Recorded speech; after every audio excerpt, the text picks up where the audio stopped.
Hello दोस्तों, कैसे हैं आप लोग। मेरा नाम है मयंक और इस वीडियो में हम लोग करने वाले सीए फाइनल का डीटी का इक्वलाइजेशन लेवी। तो चलिए समझते हैं क्या होता है। ये काफी इजी कॉन्सेप्ट है, तो आइए स्टार्ट करते हैं।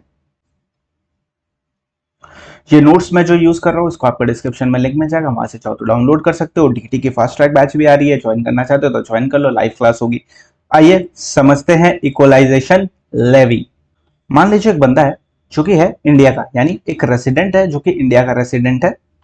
उसको अपनी एक ऐड चलानी है, तो वो क्या करेगा, यूट्यूब के पास अप्रोच करेगा, क्योंकि यूट्यूब आजकल अच्छा प्लेटफॉर्म है जिसमें मेरी वीडियो भी है। ठीक है, तो यूट्यूब के पास आएगा और वहां जाके बोलेगा कि मेरे को मेरा ऐड चलवाना है। तो आपने कई बार देखा होगा, आप जब भी वीडियो प्ले करते हो तो एड्स आ जाते हैं, दो एड्स आ जाते हैं, अनस्किपेबल एड्स आ जाते हैं, एड्स ही एड्स आते हैं। तो उसी एड्स की बात कर रहा हूँ। तो ये रेसिडेंट बंदा जब यूट्यूब के पास जाएगा और बोलेगा कि मेरे को ऐड चलवाना है, तो यूट्यूब क्या करेगा, इसका ऐड प्ले कर देगा।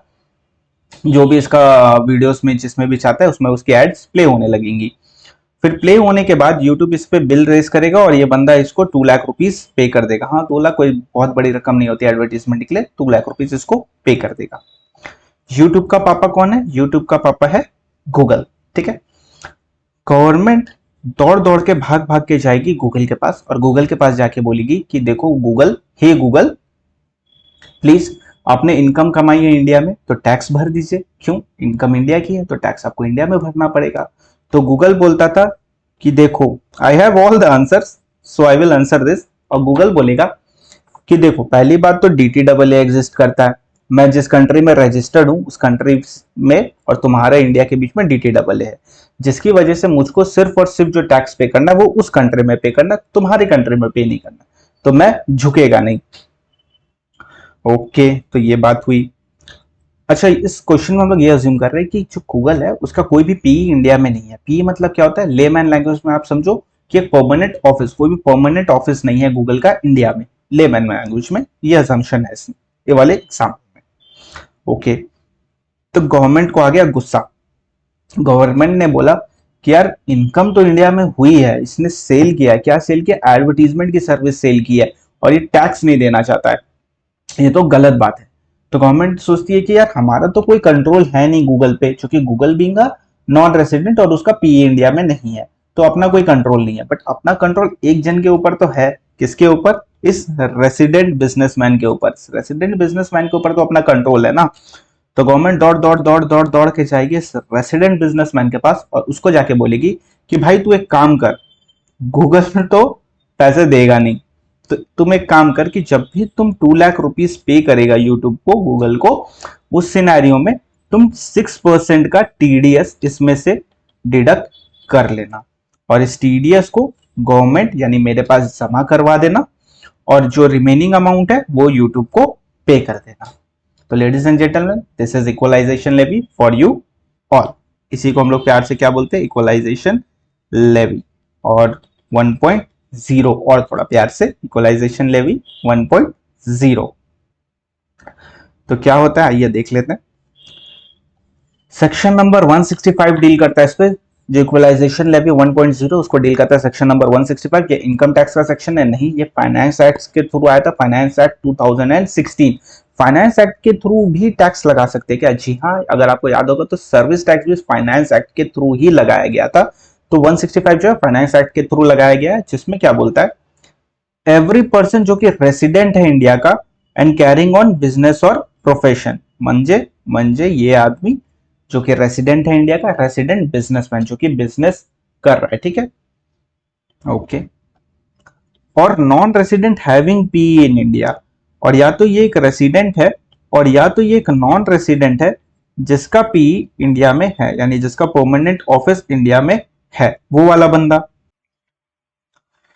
तो एक पर्सन जो कि रेसिडेंट है इंडिया का और जिसका बिजनेस और प्रोफेशन है, और एक नॉन रेसिडेंट जिसका पी इन इंडिया में है, अगर ये दोनों लोग पीपल 1 पीपल 2 ये क्या करेंगे, ये डिडक्ट करेंगे इक्वलाइजेशन लेवी। कब? जब भी ये कोई अमाउंट पे करेंगे, किसको? नॉन रेसिडेंट को। वो नॉन रेसिडेंट जिसका पी इंडिया में नहीं है, वो नॉन रेसिडेंट को पे कर रहे हैं जिसका पी इंडिया में नहीं है। कितना डिडक्ट करेंगे? 6% डिडक्ट करेंगे। तो हर पेमेंट के लिए डिडक्ट करना पड़ेगा क्या? नहीं, हर पेमेंट के लिए डिडक्ट नहीं करना पड़ेगा।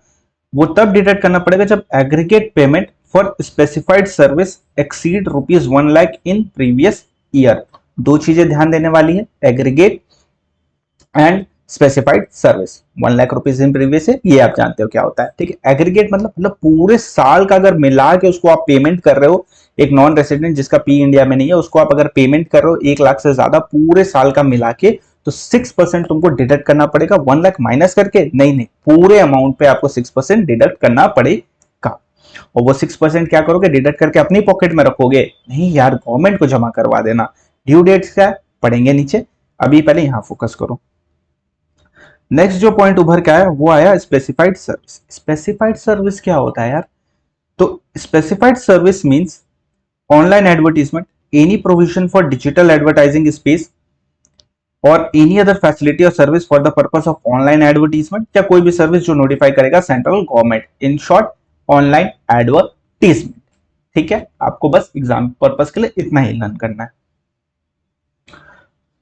लेकिन ये किस किस को एप्लीकेबल नहीं है? तो ये एप्लीकेबल नहीं है जम्मू एंड कश्मीर, पहली बात। यानी पूरे इंडिया पे एप्लीकेबल है, बस जम्मू एंड कश्मीर में एप्लीकेबल। यानी जम्मू एंड कश्मीर में अगर एक बंदा बैठा हुआ है और वो अपना एडवर्टीजमेंट चला रहा है एक ऐसे नॉन रेसिडेंट के थ्रू, जो नॉन रेसिडेंट है जिसका पी इंडिया में नहीं है, एग्जाम्पल गूगल समझ लो पी इंडिया में नहीं है, अज्यूम करना है, तब अच्छे से क्लैरिटी वाइज समझ में आएगा। तो फिर क्या होगा, जब ये जम्मू कश्मीर का बंदा पेमेंट करेगा 2 लाख से ज्यादा, 1 लाख से ज्यादा, 3 लाख से ज्यादा, 10 लाख, 20 लाख, 1 करोड़, कितना भी पे करेगा, ये इक्वलाइजेशन लेवी डिडक्ट नहीं करेगा। अगर aggregate payment is less than equal to 1 lakh, तो अगर less than equal to 1 lakh है तो भी नहीं होगा। 1 लाख एक्सीड करेगा तो ही इक्वलाइजेशन लेवी आपको डिडक्ट करना है। ये बहुत बारीक पॉइंट है, लिख लेना यहाँ साइड में नोट्स में, नोट्स की भी जगह दी हुई है इस बुक में। Payment made for specified service is not for the purpose of business और प्रोफेशन, मतलब मैंने बार बार बोला है वो रेसिडेंट बिजनेस के लिए होना चाहिए। अगर आप हो, ठीक है, आप जनरल साधारण मात्र स्टूडेंट हो, आप पढ़ाई कर रहे थे, आपसे पढ़ाई हुई नहीं, अब आपको शादी करनी है, तो आप क्या करोगे, आप शादी का एडवर्टीजमेंट दोगे। अगर आप शादी का एडवर्टीजमेंट अपने लिए दे रहे हो तो इस सिनेरियो में नहीं डिटेक्ट करोगे आप, भले ही आप 5 लाख का एडवर्टीजमेंट दे दो। NRSP in India and services related to such P। NRSP in India कौन सा, आपने तो ऑलरेडी पढ़े ना यहाँ पे, NR having P in India, तो नॉट एप्लीकेबल क्यों लिखा है? अरे यार बात समझो, ये रेसिपेंट है, अपने सप्लायर की बात कर रहे हैं। जो सप्लायर है अगर वो नॉन रेसिडेंट है, चूंकि ऑब्वियसली वो नॉन रेसिडेंट होना चाहिए, उसका पी इंडिया में नहीं होना चाहिए, पर अगर वो जो सप्लायर है उसका पी इंडिया में है और जो सर्विस है that is connected to such P, तो in that scenario equalisation levy deduct करने की कोई नीड नहीं है, 6% से इक्वलाइजेशन लेवी डिडक्ट नहीं होगी। ओके, तो ये था अपना सेक्शन नंबर 165। क्या पढ़े आपने? बहुत सिंपल चीज पढ़े, एक रेसिडेंट बंदा जो बिजनेस कर रहा है, एक नॉन रेसिडेंट जिसका पी इंडिया में है, अगर वो लोग ऑनलाइन एडवर्टीजमेंट की सर्विस लेते हैं ऐसे नॉन रेसिडेंट से जिसका पी इंडिया में नहीं है, तो जब भी वो उस नॉन रेसिडेंट को पेमेंट करेंगे तो वो 6% से इक्वलाइजेशन लेवी डिडक्ट कर देंगे।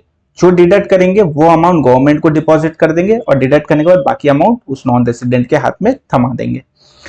एंड दैट्स इट, यही था equalisation levy section number 165 under finance act 2016। किसको एप्लीकेबल नहीं है? जम्मू एंड कश्मीर को एप्लीकेबल नहीं है ये। अगर 1 लाख से कम है तो एप्लीकेबल नहीं है।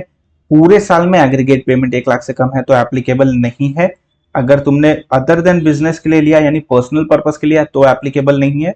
और अगर जिस एनआर को पेमेंट कर रहे हो, जो सप्लायर है, अगर वो उसका पी इंडिया में है और वो सर्विस उसी पी के थ्रू दे रहा है, परमानेंट स्टैब्लिशमेंट के थ्रू दे रहा है, परमानेंट ऑफिस के थ्रू दे रहा है, तो उस सिनेरियो में मत डिडक्ट करना भाई, सीधा उसी का गला पकड़ेंगे ना। परमानेंट इस्टेब्लिशमेंट इंडिया में है तो फिर गवर्नमेंट का हक हो जाएगा उससे पैसा लेने का, उसका गला पकड़ने का, उस पर अधिकार जनाने का। अगर पी इंडिया में नहीं है तो अधिकार नहीं जना सकते ना, इसीलिए हम लोग रेसिडेंट का गला पकड़े थे। बट अगर पी इंडिया में है ही सप्लाई का तो बात ही खत्म, सीधा उसी का गला पकड़ेंगे, उसी से इनकम टैक्स भरवाएंगे, समझे। बट गवर्नमेंट में से एक छूट भी दी है। गवर्नमेंट ने क्या छूट दी है? गवर्नमेंट ने बोला है कि जब ये रुपए कट के तुम पेमेंट कर दोगे ना, इसको जब ये रुपए काट के पेमेंट कर दोगे तो जो अमाउंट का तुमने पेमेंट किया है वो सेक्शन 1050 के तहत अपने एग्जेम्प्ट कर देंगे गूगल के हाथ में, यानी गूगल को फिर उस पर टैक्स दे देना। एक बार 6% टीडीएस कट गया, इक्वलाइजेशन लेवी कट गया, तो उस सिनेरियो में कटे हुए पैसे पे फिर कोई इनकम टैक्स नहीं लगेगा, उसको 1050 में एग्जेम्प्ट कर दिया गया है। वेरी गुड, तो ये था इक्वलाइजेशन 1.0। इक्वलाइजेशन 1.0 तो 2.0 भी है क्या कुछ? जी हाँ, इक्वलाइजेशन लेवी 2.0। आ जाइए। Amazon assumption सेम है कि उसका पी इंडिया में नहीं है, तो Amazon इज अ सप्लायर, उसका पी इंडिया में नहीं है। वो एक रेसिडेंट बिजनेसमैन को सर्विस दे रहा है, और वो रेसिडेंट बिजनेसमैन को जो सर्विस दे रहा है वो गुड्स या सर्विस दोनों दे सकता है, या तो गुड्स सप्लाई कर रहा है तो सर्विस सप्लाई कर रहा है। एक ई कॉमर्स ऑपरेटर है, गुड्स सप्लाई कर रहा है या सर्विस सप्लाई कर रहा है एक रेसिडेंट बंदे को, और अगर उसके लिए उसको पेमेंट मिल रहा है 2 करोड़ रुपीज का, तो उस सिनेरियो में 2% से इक्वलाइजेशन लेवी डिडक्ट, नहीं नहीं नहीं नहीं नहीं नहीं, यहां डिडक्ट नहीं होती है। 2.0 में डिडक्ट नहीं होती है। 2.0 में बोला जाता है कि जो Amazon है ये 2% इक्वलाइजेशन लेवी पे करेगा गवर्नमेंट को डायरेक्टली। यहां डिडक्शन नहीं हो रहा है, यहां डायरेक्टली पे हो रहा है। Amazon डायरेक्टली पे कर देगा 2% इक्वलाइजेशन लेवी गवर्नमेंट को। एक और सिनेरियो इसमें बनता है, अगर Amazon है यानी जो ई कॉमर्स ऑपरेटर है वो एक सर्विस दे रहा है नॉन रेसिडेंट को। अभी यहां देखो, अगर Amazon एक नॉन रेसिडेंट जिसका पी इंडिया में नहीं है उसको एक सर्विस दे रहा है, उसको क्या चीज की सर्विस दे रहा है? स्पेसिफाइड सर्विस दे रहा है, स्पेसिफाइड सर्विस दे रहा है। और उस सिनेरियो में अगर उसको 2 करोड़ रुपीज मिल रहा है एग्रीगेट, तो उस सिनेरियो में Amazon फिर से 2% से इक्वलाइजेशन लेवी पे करेगा किसको? गवर्नमेंट को डायरेक्टली। थोड़ा कंफ्यूजिंग हो गया सर, समझ नहीं आया? समझेगा, अब समझेगा, आ जाओ इधर। तो बोलता है कि जो ई कॉमर्स ऑपरेटर है वो पे करेगा इक्वलाइजेशन लेवी 2% से ऑफ द कंसिडरेशन रिसीव, यानी जितना भी ई कॉमर्स ऑपरेटर को कंसिडरेशन रिसीव हुआ है उसका 2% इक्वलाइजेशन लेवी वो डायरेक्टली गवर्नमेंट को पे करेगा। 1.0 में क्या होता था? 1.0 में जो रेसिपेंट है वो डिडक्ट करके जमा करवाता था, बट 2.0 में क्या हो रहा है? ये गुड्स एंड सर्विसेज वाले केस में जो ई कॉमर्स ऑपरेटर वाला है, इसमें ई कॉमर्स ऑपरेटर जो है वो पे करेगा गवर्नमेंट को डायरेक्टली 2% जितना भी कंसिडरेशन उसने रिसीव किया है उसमें। किस चीज के लिए रिसीव किया? फॉर सप्लाई ऑफ गुड्स और सर्विसेज मेड और प्रोवाइडेड और फैसिलिटेटेड बाई, जो भी गुड्स एंड सर्विसेज इसने सप्लाई किए उसके लिए। सप्लाई किसको किया? Who is the recipient over here? Person resident in India, एक पर्सन जो कि इंडिया का रेसिडेंट है, एक नॉन रेसिडेंट जिसका पीई इंडिया में है, सेम एक नॉन रेसिडेंट जिसका पीई इंडिया में है, एक person resident in India and non resident in specified circumstances. Non resident in specified circumstances मतलब क्या हो गया? ये वाले की बात कर रहा हूं, अगर इसने एक सर्विस दी है स्पेसिफाइड सर्कमस्टांसेस में नॉन रेसिडेंट को, तो यहां पे भी उसको डिडक्ट करना पड़ेगा। A person who buys such goods or services or both using IP address located in India. अगर एक बंदा है वो बाहर का है, ठीक है, मिस्टर जॉन है, मिस्टर जॉन इंडिया में आए, इंडिया में आने के बाद वो अपनी वाइफ के साथ आए थे मिसेस लिली, तो उनको मन हुआ कि मिसेस लिली को एक गिफ्ट दिया जाए, तो उन्होंने क्या किया? उन्होंने फटाफट लॉगिन किया एक वेबसाइट पे। कौन सी वेबसाइट? एक एग्जांपल के लिए अमेजोन पे लॉगिन किया, जिसका पी इंडिया में नहीं है ऐसा अज्यूम कर रहे हैं हम लोग, ठीक है। अमेजोन पे लॉगिन किया, वहां से एक मस्त फ्लावर बुके गिफ्ट करने के लिए ऑर्डर कर दिया, फ्लावर बुके आए, उन्होंने दे दिया। इस सिनेरियो में क्या होगा? इस सिनेरियो में होगा ये कि सिंस मिस्टर जॉन जो है वो नॉन रेसिडेंट है, ठीक है, वो इंडिया का नहीं है, वो नॉन रेसिडेंट है, पर वो इंडिया का आईपी एड्रेस यूज करके, यानी इंडिया का कंप्यूटर, इंडिया का इंटरनेट प्रोटोकॉल एड्रेस, हर एक इंटरनेट का जो भी होता है ना, एक आईपी एड्रेस होता है, जैसे हर आपका वाईफाई का आईपी एड्रेस होगा, आपके मोबाइल का इंटरनेट का आईपी एड्रेस होगा, जैसे अपना जनरली फिजिकल एड्रेस होता है ना, वैसे ही इंटरनेट की दुनिया में एक आईपी एड्रेस होता है जिससे अपने ट्रेस कर पाते हैं। तो अगर वो आईपी एड्रेस इंडिया का यूज किया है, तो उस सिनेरियो में इसी कॉमर्स ऑपरेटर जो कि पी जिसका पी इंडिया में नहीं है उसको पे करना पड़ता है 2% से इक्वलाइजेशन लेवी। स्पेसिफाइड सर्कमस्टांसेस मतलब क्या होता है? Sale of advertisement which target customer who is resident in India और access advertisement through IP located in India. मतलब ये एक नॉन रेसिडेंट है, ये अमेजोन के पास गया, अमेजोन मान लो कि एक नॉन रेसिडेंट है जिसका पी इंडिया में नहीं है, ठीक है, ये अजम्पशन चल रहा है स्टार्टिंग से अभी तक, कंफ्यूज मत होना। तो एक नॉन रेसिडेंट है, ठीक है, वो गया अमेजोन के पास और अमेजोन के पास जाके बोलता है कि मेरे को ना यार एक ऐड चलाना है, तो मेरे लिए एक ऐड चलवा दो, ठीक है। तो बोलता है ऐड चलवा देंगे, कोई दिक्कत नहीं है।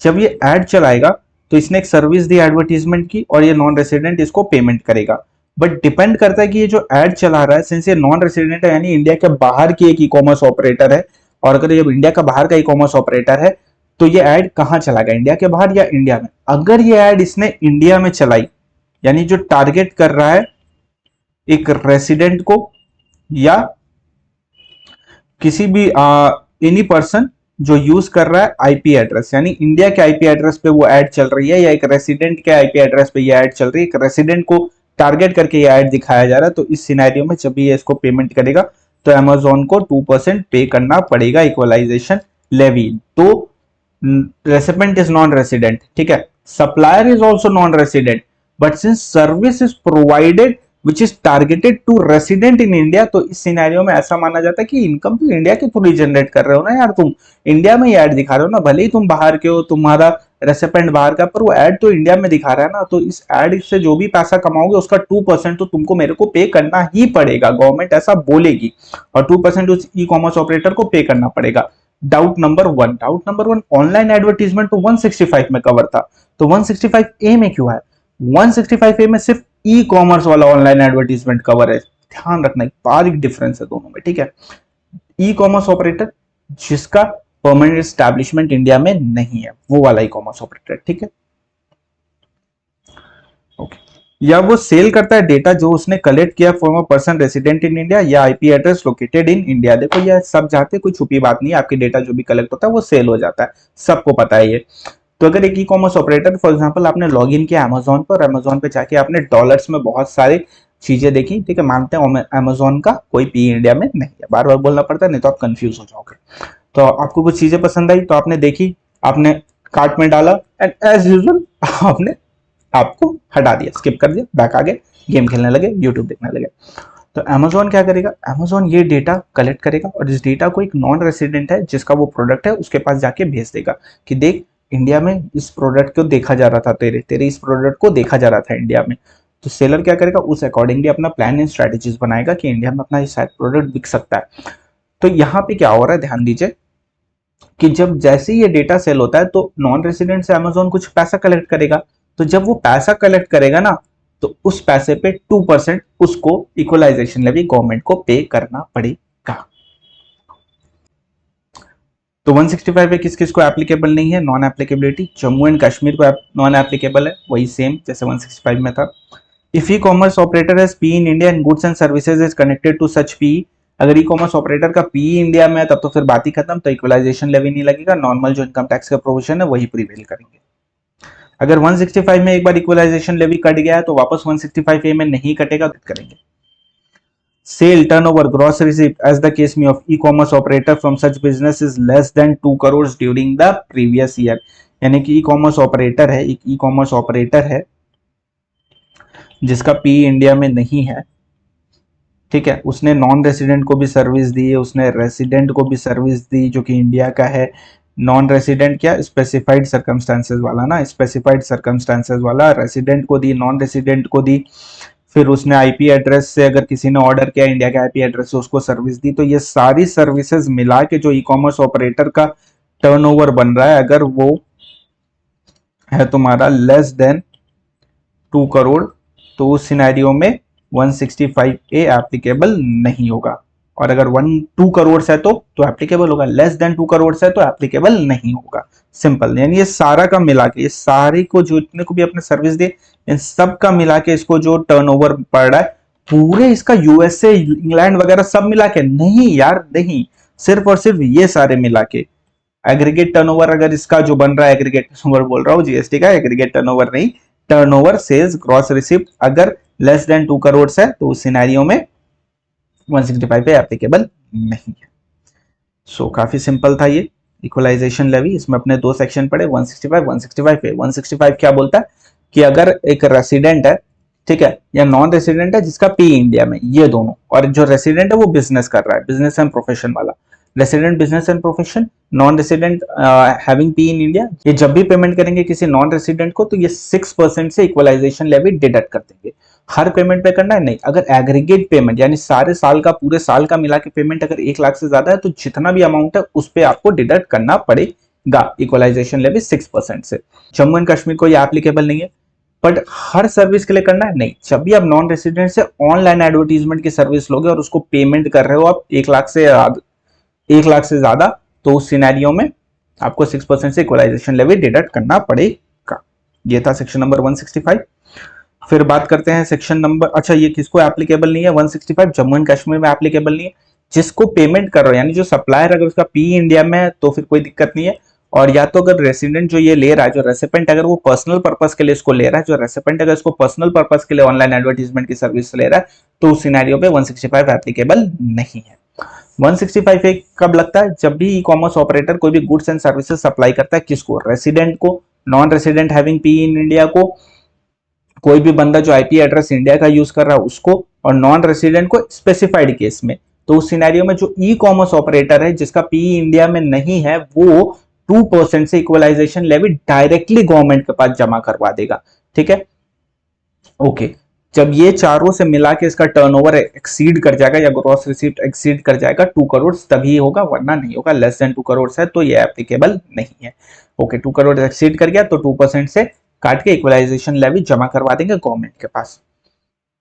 नॉन रेसिडेंट को स्पेसिफाइड सर्विस मैंने बोला, मतलब अगर ऑनलाइन एडवर्टीजमेंट की सर्विस मिल रही है जो कि टारगेट कर रहा है एक रेसिडेंट जो कि इंडिया का है, या पर्सन जो कि आईपी एड्रेस यूज कर रहा है इंडिया का, उसको टारगेट कर रहा है, या सेकेंडली वो डेटा कलेक्ट कर रहा है और सेल कर रहा है एक नॉन रेसिडेंट को, पर जो डेटा कलेक्ट कर रहा है वो एक रेसिडेंट का है या एक आईपी एड्रेस जो कि इंडिया का है, उसके थ्रू उसने डेटा कलेक्ट किया और उस डेटा को वो सेल कर रहा है। तो इस सिनेरियो में इक्वलाइजेशन लेवी जमा करना पड़ेगा। नॉन एप्लीकेबिलिटी किसको है, जम्मू एंड कश्मीर को एप्लीकेबल नहीं है। अगर उस ई कॉमर्स ऑपरेटर का पी इंडिया में है तो बात ही खत्म, तब तो इनकम टैक्स एप्लीकेबल है, इक्वलाइजेशन 165 में जाने का कोई नीड ही नहीं है। अगर 165 लग गया तो 165 नहीं लगेगा। सेल्स टर्नओवर ग्रॉस रिसिप्ट वो चारों का मिला के अगर लेस देन 2 करोड़ है तो एप्लीकेबल नहीं है, 2 करोड़ से उससे ज्यादा है तो एप्लीकेबल है। इसको प्यार से क्या बोलते हैं आपको पता है, गाफा टैक्स। गाफा टैक्स बोलते हैं, सच में गाफा टैक्स बोलते हैं इसको प्यार से। Google, Apple, Facebook and Amazon tax, GAFA tax बोलते हैं इसको। चलो आ जाओ, ये तो रहा पूरा कॉन्सेप्ट। आओ कुछ प्रोसीजरल पार्ट भी पढ़ लेते हैं, खत्म कर लेते हैं अच्छे से। तो प्रोसीजर पार्ट में हम लोग ये पढ़ेंगे कि रिटर्न कब तक लग जाना चाहिए, तो रिटर्न 30 जून तक लग जाना चाहिए। दोनों 165 है, दोनों के लिए है एक ही डेट, 30 जून तक रिटर्न लग जाना चाहिए immediately following the financial year. यानी फाइनेंशियल ईयर 21-22 के लिए कब तक लग जाना चाहिए, 21-22 के लिए 30 जून 2022 तक लग जाना चाहिए। बिलेटेड और रिवाइज कर सकते हैं क्या रिटर्न को, बिल्कुल कर सकते हैं, 2 इयर्स के अंदर कर सकते हैं from the end of financial year in which goods and services was provided, from the end of the financial year in which goods और सर्विसेज वाज प्रोवाइडेड, वहां से 2 साल। रिटर्न से 2 साल नहीं बोल रहा हूं, रिटर्न से 2 साल नहीं बोल रहा हूं, कहां से बोल रहा हूं, जिस साल तुमने गुड्स एंड सर्विसेज सप्लाई की वहां से 2 साल के अंदर तुम रिवाइज रिटर्न कर सकते हो। एओ सर्व नोटिस, अगर एओ का नोटिस आ गया, तुमने रिटर्न नहीं लगाई, उसके पहले एओ का नोटिस आ गया, तो उस सिनेरियो में 30 दिन के अंदर तुम रिटर्न लगा देना। 30 दिन के अंदर रिटर्न लगा देना from the date of servicing of notice, serving of notice, जिस दिन नोटिस आया वहां से 30 दिन के अंदर तुम रिटर्न लगा देना अगर एओ का है। और ऐसे जनरली क्या डेट है, 30 जून। फॉर्म नंबर क्या, फॉर्म 1। अच्छा, पेमेंट कब तक करनी, जैसे 165 में जो रेसिपेंट होता है वो पे करता है, 165 में जो सप्लायर होता है वो पे करता है 2% से, और 165 में जो रेसिपेंट है वो पे करता है 6% से। कब तक, तो 165 के लिए आपको पेमेंट करना है 7th of the next month, जिस मंथ भी आपका डिडक्शन हुआ वहां से उस मंथ के नेक्स्ट मंथ के 7 तक पेमेंट कर देना, उस मंथ के नेक्स्ट मंथ तक 7 तक पे कर देना। फॉर एग्जाम्पल समझ लो मैंने जो यहाँ पे जो एग्जाम्पल आपसे लिया था 2 lakhs वाला, मान लीजिए मैंने इसको 2 lakhs पूरा ही पे कर दिया और 6% डिडक्ट करना भूल गया, नहीं किया, याद नहीं था, पता नहीं था, कोई भी रीजन हो मैंने नहीं किया, तो क्या होगा, तो गवर्नमेंट ऐसा बोलती है कि हम लोग ऐसा मानेंगे कि तुमने डिडक्ट करके ही पे किया, यानी ग्रॉस अप कॉन्सेप्ट करेंगे। Like Mister A has paid 1,41,000 to Facebook Inc for advertisement without deduction of equalisation levy. तो क्या होगा, मानेंगे डिडक्ट कर लिया, यानी ये जो अपना 1,41,000 है 94% के बराबर है, तो जिसके बराबर होता है उससे डिवाइड करते हैं, तो 94% से इसको डिवाइड कर देंगे, आ जाएगा 1.5 लाख, और 1.5 लाख का कितना बनता है 6%, 9,000, तो 9,000 रुपीज तुमको डिपॉजिट करना पड़ेगा 7th of the next month तक। 165 है, 165 से तुम्हारा जाता है क्वार्टरली, कौन पे करता है, ई कॉमर्स ऑपरेटर पे करते हैं क्वार्टरली, मतलब हर क्वार्टर खत्म होने के 7th, हर क्वार्टर खत्म होने के नेक्स्ट मंथ के 7 तक पेमेंट करना पड़ता है। यानी 30 जून वाला के लिए 7 जुलाई, 30 सितंबर वाला 7 अक्टूबर, 31 दिसंबर के लिए 7 जनवरी एंड 31 मार्च के लिए 31 मार्च, यानी उस फाइनेंशियल ईयर पे तुमको पेमेंट करके क्लोज करना पड़ेगा, नेक्स्ट तक नहीं जाएगा, यानी 7 अप्रैल नहीं जाएगा। ओके, यानी जहां पे भी तुम्हारा खत्म हुआ है क्वार्टर, उस क्वार्टर के नेक्स्ट मंथ के 7 तक पेमेंट कर देना, उस क्वार्टर के नेक्स्ट मंथ के 7 तक पेमेंट कर देना। Very much simple. तो मैंने क्या बोला, पेमेंट कब तक हो जानी चाहिए, 165 की पेमेंट हो जानी चाहिए 7th of the next month, जिस मंथ में भी डिडक्शन हुआ उस मंथ के नेक्स्ट मंथ के 7 तक पेमेंट कर देना। अगर नहीं डिडक्ट किया तो ग्रॉस अप कॉन्सेप्ट अप्लाई करेंगे, ऐसा मानेंगे कि डिडक्ट करके पे किया, यानी डिवाइड बाय 74% करेंगे और जो आएगा उसका 6% इक्वलाइजेशन लेवल डिपॉजिट कर देंगे। फिर 165A का पेमेंट कब करते हैं, क्वार्टरली करते हैं। कौन करता है, ई कॉमर्स ऑपरेटर करता है। एंड कैसे कैसे जाता है, हर क्वार्टर खत्म होने के नेक्स्ट मंथ के 7 तक पेमेंट करना पड़ता है। बस मार्च वाले के लिए 31 मार्च तक पेमेंट करना पड़ता है, मार्च वाले के लिए 31 मार्च तक पेमेंट करना पड़ता है। पेमेंट के बात आ गई है तो पेनल्टी भी आएगी, चलो देख लेते हैं कितनी लगती है। तो सेक्शन नंबर 171 172 दो सेक्शन में पेनल्टी लगती है, 171 172। 171 किस लिए लगती है, अगर आप फेल टू पे, आपने 165 का पेमेंट नहीं किया, यानी 7 तक पेमेंट करना था of next month, 7th of next month तक अगर आपने पेमेंट नहीं किया है तो आपको पेनल्टी कितनी लगेगी, amount equivalent to equalisation levy, that is 100% of equalisation levy. जितना इक्वलाइजेशन लेवी है उतना का पेनल्टी आप पे लगेगा। फिर 171 में आपके पे कर नहीं किया, फेल्स टू पे 165, अगर 165 का पेमेंट नहीं किया तो 1000 पर डे की पेनल्टी लगेगी, but maximum penalty will be equivalent to equalisation levy, जितनी इक्वलाइजेशन लेवी उतनी की पेनल्टी। इसके ऊपर अपने क्वेश्चन भी देखेंगे तो अच्छे से समझ में आ जाएगा इंटरेस्ट पेनल्टी का कैसे क्वेश्चन आते हैं, इंपॉर्टेंट है। अगर आपने फेल टू डिडक्ट यानी 165 डिडक्ट नहीं किया, 165 डिडक्ट नहीं किया, डिडक्ट कौन करता है, रेसिपेंट करता है। याद करो कौन रेसिपेंट होता है इसमें, जो रेसिडेंट है जिसका बिजनेस एंड प्रोफेशन है, और नॉन रेसिडेंट जिसका पीई इंडिया में है, ये लोग रेसिपेंट होते हैं। ये लोग को डिडक्ट करना पड़ता है जब ये पेमेंट करते हैं। तो अगर इन्होंने डिडक्ट नहीं किया तो 100% of equalisation levy as a penalty इन लोग को पे करना पड़ेगा।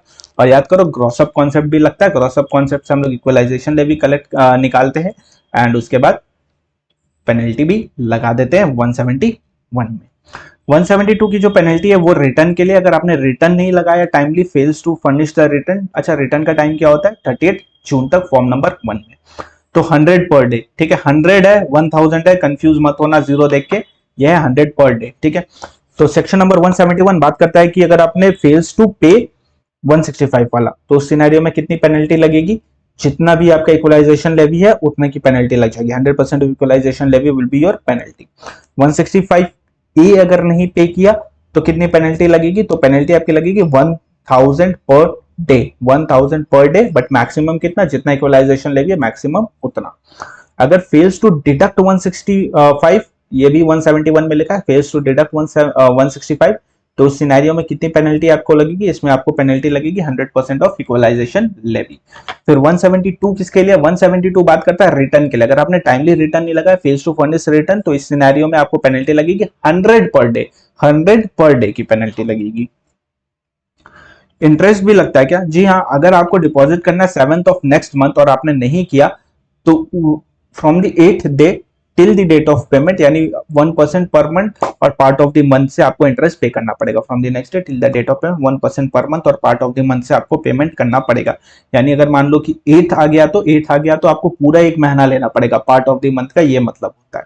मतलब अगर मैंने मान लो कि डिडक्ट नहीं किया या पे नहीं किया तो मेरे को पेनल्टी भी पे करनी पड़ेगी और मेरे को इंटरेस्ट भी देना पड़ेगा, मेरे को दोनों चीजें देनी पड़ेंगी। और डिडक्ट नहीं किया तब तो ग्रॉस अप भी लगेगा, पेनल्टी भी लगेगी एंड इंटरेस्ट भी लगेगा, समझे। और पे नहीं किया तो उसका अलग से पेनल्टी लगेगी।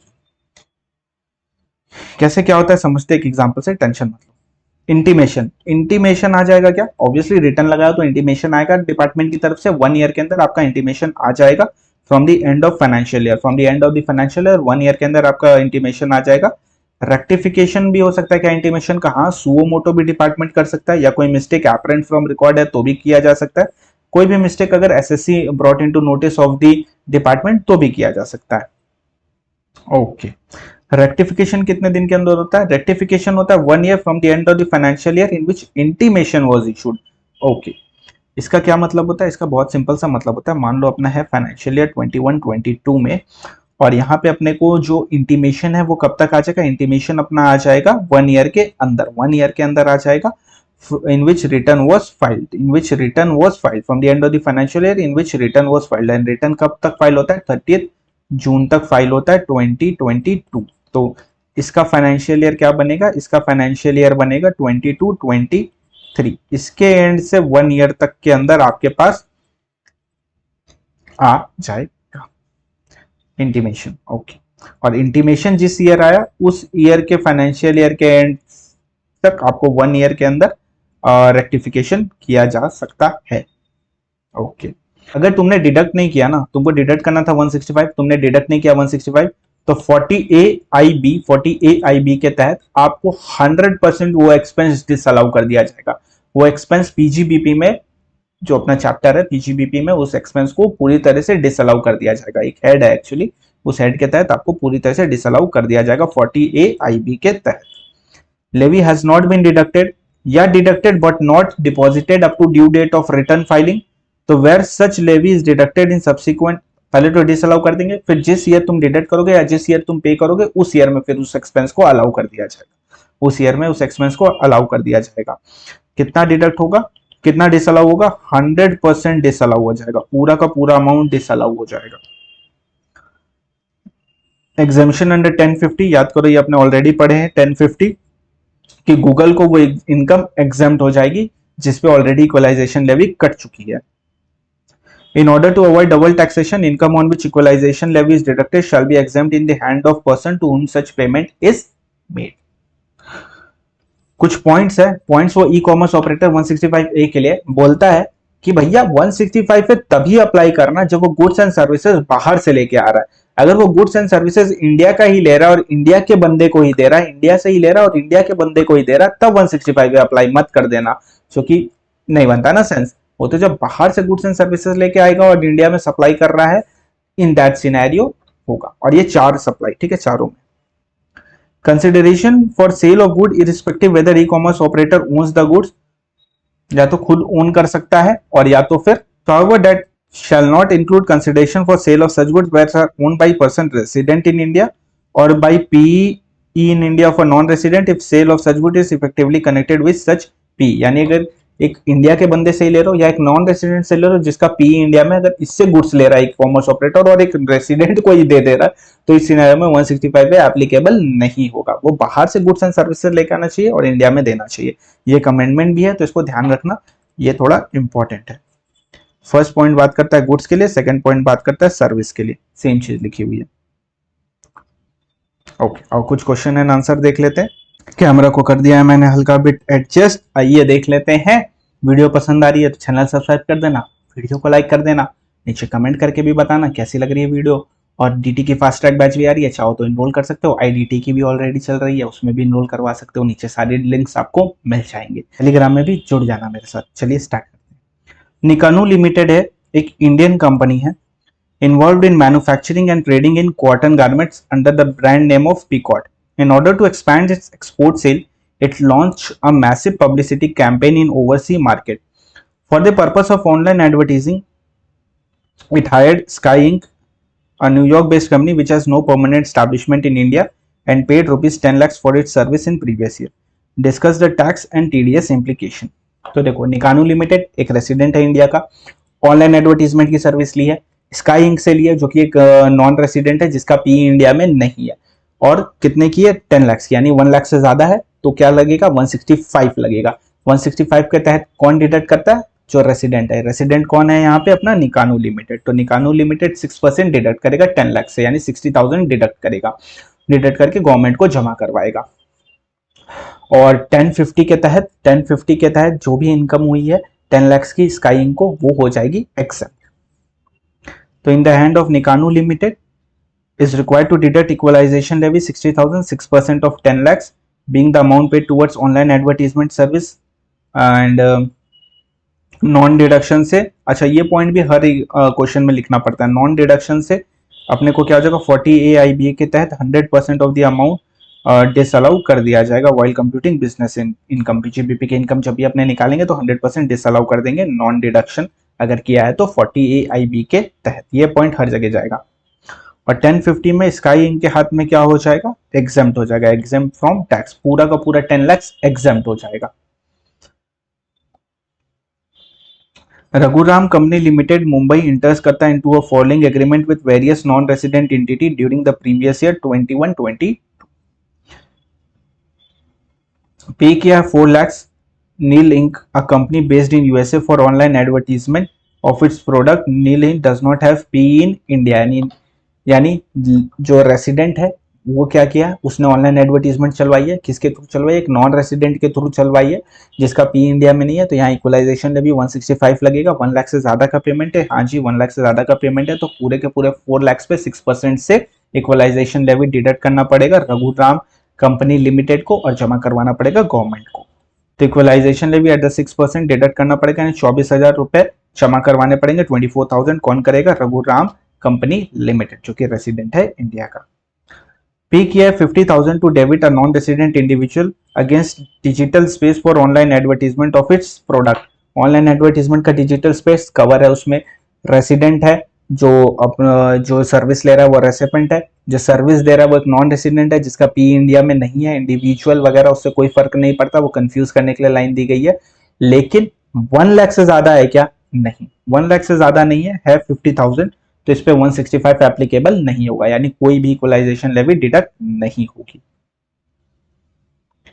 Mister David does not exceed 1 lakh, 1 lakh exceed नहीं करता है तो equalisation levy not chargeable. Section number 165।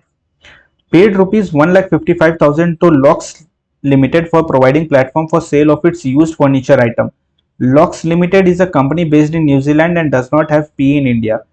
Discuss with the relevant provision of income tax in respect of such agreement and also state the tax implication of such payment.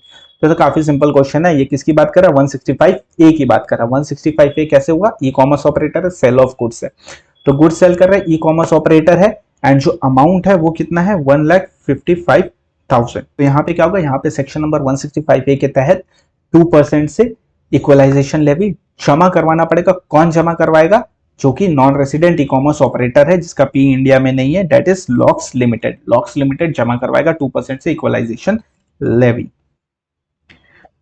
Equalisation levy is chargeable 1,55,000 पे 2% से Mister Lox limited is required to pay equalization levy 3,100, 2% of 1,55,000 being the amount paid towards e-commerce service provided by locks limited. देखो जो पढ़ा था वही है, question में कुछ अलग नहीं है, मैंने बोला ना बहुत इजी आते हैं, डरने का नहीं है।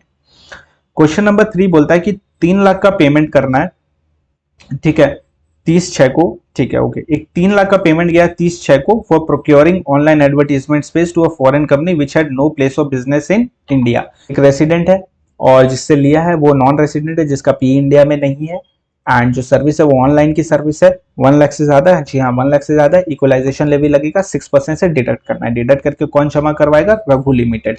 रघु लिमिटेड जमा करवाएगा 30/6 को, ठीक है। याद करो पेमेंट की डेट क्या होती है, जिस मंथ का उस मंथ के नेक्स्ट मंथ के 7 तक, यानी नेक्स्ट मंथ के 7 तक, यानी अपने को कब तक जमा करवा देना चाहिए था, 7/7/21 तक जमा करवा देना चाहिए था। बट अपने जमा कब करवाए हैं, अपने जमा करवाए हैं 23/3/22 को जमा करवाए हैं। ओके, तो कितना का डीले हो गया, कितने मंथ्स का डीले हो गया, देखो 7, 8, 9, 10, 11, 12, 1, 2 एंड 3। तो टोटल अपना जो डीले हो गया है वो डीले हो गया है तुम्हारा 9 मंथ्स के लिए। तो 9 मंथ्स का डीले हो गया। 9 मंथ्स के डीले के लिए आपको कितना पे करना पड़ेगा, 1% से आपको पे करना पड़ेगा। जो 1% अपने पे करेंगे वो 3 लाख का पे करेंगे क्या, नहीं भैया 3 लाख का 1% नहीं, 3 लाख का 6%, उससे निकला इक्वलाइजेशन लेवी, उसका 1% इंटू 9 मंथ्स 18,000, यानी 6% ऑफ 3 लाख 7/7/21 तक जमा करवा देना चाहिए था। सिंस इट इज रिमेटेड ऑन 23/3/2022, तो इंटरेस्ट 1,620 रुपीज का लगेगा 1% ऑफ द 9 मंथ्स के लिए, 1% 9 मंथ्स के लिए। Okay, so that's it. यहाँ पे खत्म होता है अपना इक्वलाइजेशन लेवी। काफी इजी था, काफी इंटरेस्टिंग टॉपिक था। होप्स आपको पसंद आया होगा। वीडियो को लाइक कर देना, चैनल सब्सक्राइब कर देना, और डीटी की फास्ट ट्रैक बैच चाहो तो ले सकते हो, आईडीटी की भी ले सकते हो, एंड टेलीग्राम पैक के मेरे साथ जुड़ जाना। So that's it ladies and gentleman, equalisation levy.